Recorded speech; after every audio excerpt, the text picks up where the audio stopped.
Since the current U.S. administration came to office 2.5 years ago, it's renegotiated trade agreements with several key U.S. allies, including South Korea, Japan, and our two nearest neighbors, Canada and Mexico.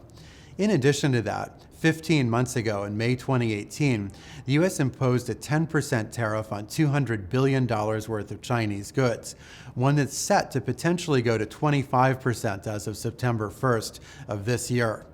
Now, one might imagine that renegotiating trade agreements and also imposing tariffs on one of our biggest trading partners might have reduced the size of the U.S. trade deficit. But in fact, oddly enough, the U.S. trade deficit has actually consistently expanded over the course of the last 2.5 years. Now, it went from a $42 billion per month average deficit in 2016 to an average deficit of about $57 billion per month so far in 2019. So this begs the question, why is it that despite all of the protectionist measures and renegotiation of trade agreements, is the U.S. trade deficit expanding rather than shrinking? And the answer comes down to two items. First of all, growth, and secondly, currency movements. So on the positive side, U.S. growth rates have been much better than in most other developed market economies, growing at about 3% per year. That's allowed U.S. consumers to buy a lot more goods produced both internally within the United States, as well as importing goods from other countries.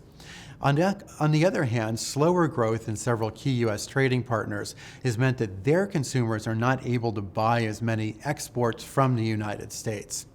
But the other reason is not so positive, at least from the perspective perhaps of the administration, which is the currency markets. Currency markets tend to anticipate when tariffs are going higher and lower the value of the currency that's subject to higher tariffs or less favorable trade policy. So the classic example of this would be the immediate aftermath of the 2016 election. One of the first conclusions investors reached was that the U.S. would tear up the NAFTA deal and renegotiate less favorable terms for Mexico and Canada. In response, the Mexican peso sold off very, very sharply in the weeks and months after the election, only to rebound later on when it turned out that the renegotiation of NAFTA mainly tweaked around the edges of the agreement and renamed it, rather than changing the agreement fundamentally or in essence. But the other better example, though, might be China. When the U.S. imposed that 10% tariff on $200 billion worth of Chinese goods in May of 2008, in the next 3 months, the Chinese currency fell by about 9% versus the U.S. dollar.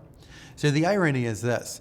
Among those $200 billion worth of goods subject to a 10% tax, Americans now pay only 1% more to buy those goods.